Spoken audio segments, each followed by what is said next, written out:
የመካከለኛው ምስራቅ ጦርነት ያስከተለው አዲስ መልክ በቅጽበታዊ ለውጥና የታሪካዊ ስብራት ሂደት ውስጥ ይገኛል። አሜሪካና እስራኤል በኢራን ወታደራዊና የደህንነት መዋቅር ላይ የሰነዘሩት ጥቃት ቴህራንም በወሰደችው አጸፋዊ እርምጃ ታጅቦ ዓለምን ወደማይተነበይ ሁኔታ አሸጋግሯታል። የአፍሪካ ቀንድም እውነታ ከዚህ ውጭ አይደለም። በጉዳዩ ላይ ከባልደረባችን ያሬድ አደቴ ጋር በጋራ ያዘጋጀነው ትንታኔ ዜና አለ፣ እንደሚከተለው ይቀርባል።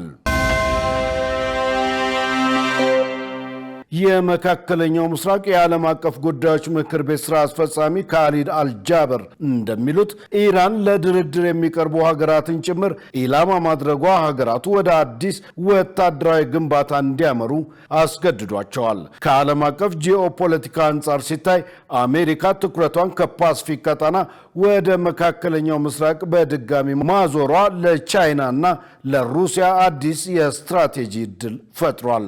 አክሲስ ኦፍ አውቶክራሲ ተብሎ በሚጠራው ግንባር አማካኝነት ቻይና ከኢራን ጋር ያላትን የኢኮኖሚና የዲፕሎማሲ ትስስር በማጠናከር የአሜሪካን የበላይነት ለመቀዳጀት እየሰራች ነው። የኢራን የኒውክሌር መርሃ ግብር አሁን ከቴክኒክ ጉዳይነት አልፎ የሀገር ሕልውና ጥያቄ ሆኖ መቅረቡ የዓለም አቀፉን የኒውክሌር ስርጭት መከላከያ ስርዓት አደጋ ላይ ጥሎታል።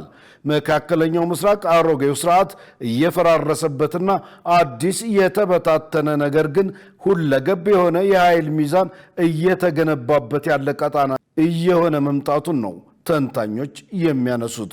20 በመቶ የሚሆነው የዓለም የነዳጅ ምርት የሚያልፍበት የሆርሙዝ ሰርጥ በኢራን መገደቡ ለዓለም ስጋት ሆኖ ቀጥሏል። የቀጠናው አለመረጋጋት ያስከተለው ኢኮኖሚያዊ ኪሳራ በአፍሪካ ቀንድ በተለይም በግብፅ ላይ ከፍተኛ ጫና ፈጥሯል። የግብፁ ፕሬዝዳንት አብዱልፈታህ አልሲሲ ይፋ እንዳደረጉት በስዊዝ ቦይ በኩል የሚያልፈው የንግድ ፍሰት በመስተጓጎሉ ሀገሪቱ $10 ቢሊዮን የሚደርስ ገቢ አጥታለች። በአሁኑ ወቅት ዓለም የትራምፕ የ5 ቀን የድርድር ጊዜ ምን ውጤት እንደሚያመጣ እየተጠባበቀች ነው። ኢትዮጵያም ይህን የ5 ቀናት የእፎይታ ጊዜ በመጠቀም አማራጭ የነዳጅ ግዥና የወደብ ስምምነቶችን በተለይም ከኬንያ ጋር ለማፋጠን ስልታዊ እርምጃ መውሰድ ይኖርባታል። በአሜሪካ እስራኤልና በኢራን መካከል የተቀሰቀሰው ቀጥተኛ ጦርነት 4ኛ ሳምንቱን ይዟል። ጦርነቱ ከወታደራዊ ግጭት ባለፈ የዓለምን የንግድ መስመሮች በመዝጋትና በኢትዮጵያም ላይ እንዲሁ ከፍተኛ የኢኮኖሚ ጫና በማሳደር አዲስ ምዕራፍ ላይ ደርሷል። የሆርሙዝ ሰርጥ መዘጋት በኢትዮጵያ የነዳጅ ዋጋ ላይ ከ70 በመቶ በላይ ጭማሪ ማስከተሉ የተሰማ ሲሆን ይህ ደግሞ በመሰረታዊ ሸቀጦች ላይ ከፍተኛ የዋጋ ግሽበት ፈጥሯል። በተጨማሪም የቀይ ባህር አለመረጋጋት ኢትዮጵያ ለወደብ የምታደርገውን ጥረትና የጅቡቲን መስመር ደህንነት ጥያቄ ውስጥ ከቶታል። ከዚህ አንጻር ኢትዮጵያውያን የዘርፉ ባለሙያዎች ከቀይ ባህር ውጭ ያለውን አማራጭ የወደብ አገልግሎት ለመጠቀም በሚያስችል አግባብ የኬንያን ላሙ ወደብ በትኩረት ማየት እንደሚያስፈልግ መክረዋል። እንዲያም ሆኖ ኢትዮጵያ ቢያንስ ለ100 ቀናት የሚበቃ የስትራቴጂክ የነዳጅ ክምችት ማዘጋጀት፣ በብሪክስና በአፍሪካ ህብረት በኩል የኢትዮጵያን ጥቅም ለማስከበር ገለልተኛ ሆኖ መስራትና ጦርነቱ በዳው ማህበረሰብ ላይ የሚያሳድረውን ጫና ለመቀነስ በመሰረታዊ ምግቦችና ነዳጅ ላይ ድጎማ ማድረግ እንደሚያስፈልግ ጠቁመዋል። በሌላ በኩል ኢራን በባህር ላይ ፈንጂዎችን እየጠመደች መሆኑ መላውን የዓለም የነዳጅ ንግድ ሽባ አድርጎታል።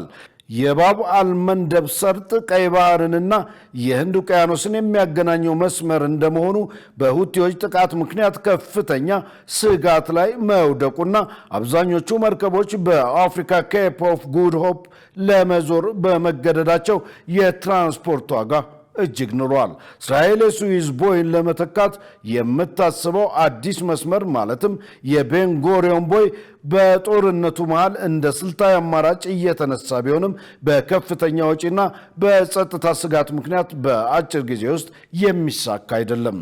አሁን ባለው ሁኔታ ፕሬዝዳንት ትራምፕ በኢራን ላይ ሊደረግ የነበረውን መጠነ ሰፊ ጥቃት ለ5 ቀናት ማራዘማቸውንና ከኢራን ባለስልጣናት ጋር ተነጋግሬያለሁ ቢሉም ኢራን ግን ንግግሩን የሐሰት ዜና ስትል አስተባብላለች። ኢራን ያለችውን ትበል እንጂ ዛሬ መጋቢት 15 ቀን 2018 ዓ.ም እስራኤልና አሜሪካ በኢራን ኢስፋሃንና ኮረምሻህር የኢነርጂ መሰረተ ልማቶች ላይ ጥቃት ፈጽመዋል። የአሜሪካ ፕሬዝዳንት ዶናልድ ትራምፕ በኢራን የኢነርጂ መሰረተ ልማት ላይ ጥቃት ለመፈጸም የተቀመጠው የጊዜ ገደብ ወደ 5 ቀናት መራዘሙን ትናንትና ካስታወቁ በኋላ ጥቃቱ መፈጸሙን ዘገባዎች አመልክተዋል። የኢራን መገናኛ ብዙሃንን ጠቅሶ አናዶሉ እንደዘገበው በኢስፋሃን የኢነርጂ ጣቢያ በተፈጸመው ጥቃት በአካባቢው የሚገኘው የተፈጥሮ ጋዝ አስተዳደር ህንፃና የጋዝ ግፊት መቆጣጠሪያ ማዕከል ላይ ጉዳት ደርሷል። በተመሳሳይ በኮራም ሻህር የኢነርጂ መሰረተ ልማት ላይ በተፈጸመ ጥቃት በጋዝ ማስተላለፊያ ቱቦ ላይ ጉዳት መድረሱ ተገልጿል። ይሁን እንጂ በሁለቱም የኢነርጂ መሰረተ ልማቶች ላይ በተፈጸመው ጥቃት የከፋ ጉዳት አለመድረሱና በሁለቱም ስፍራዎች ያለው የኃይል አቅርቦት እንዳልተስተጓጎለ ነው የተገለጸው። ከጥቃቱ በኋላ ኢራን በወሰደችው አጸፋ በእስራኤል ኔጌቭ፣ ዲሞና፣ ቴል አቪቭ እና ኤሊያት ከተሞች እንዲሁም በመካከለኛው ምስራቅ በሚገኙ የአሜሪካ የጦር ሰፈሮች ላይ ጥቃት መፈጸሟን የኢራን አብዮታዊ ዘብ አስታውቋል።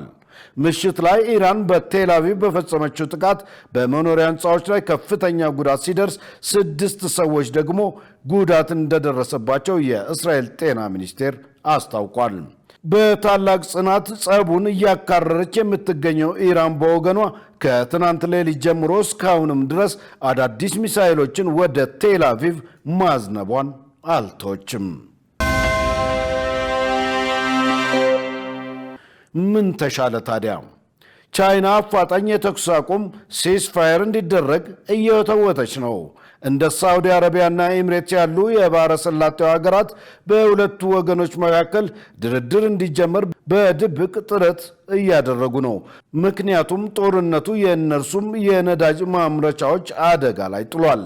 ያም ሆነ ይህ ኢትዮጵያ በምትገኝበት የአፍሪካ ቀንድ የመካከለኛው ምስራቅ ጦርነት የሚያስከትለውን አሉታዊ ወጀብ ለመቋቋም እየሆነ ያለውን ማጤን ግድ የሚልበት እውነታ በደጅ ቀርቧል። የመጀመሪያው የቀይ ባህር ቀጠና በአሁኑ ወቅት የዓለም ልዕለ ሀያላን ሀገራት አሜሪካ፣ እስራኤል፣ ቻይና እና የኢራን ወኪሎች ወታደራዊ ፍጥጫ ማዕከል እንደመሆኑ ይህ ሁኔታ በቀጠናው ሀገራት ሉዓላዊነት ላይ ስጋት ሊፈጥር ስለሚችል ዙሪያ ገባውን በወታደራዊ ቅኝት ማየት ያስፈልጋል። እንደገናም ደግሞ የሆርሙዝና የባብ አልመንደብ ሰርጦች መዘጋት በቀጥታ የዕለት ተዕለት ኑሮ የምግብና የነዳጅ ዋጋ ላይ ተጽዕኖ እያሳደረ በመሆኑ ህዝቡ አገር በቀል ምርቶችን በመጠቀምና ብክነትን በመቀነስ ራሱን ማዘጋጀት ይኖርበታል።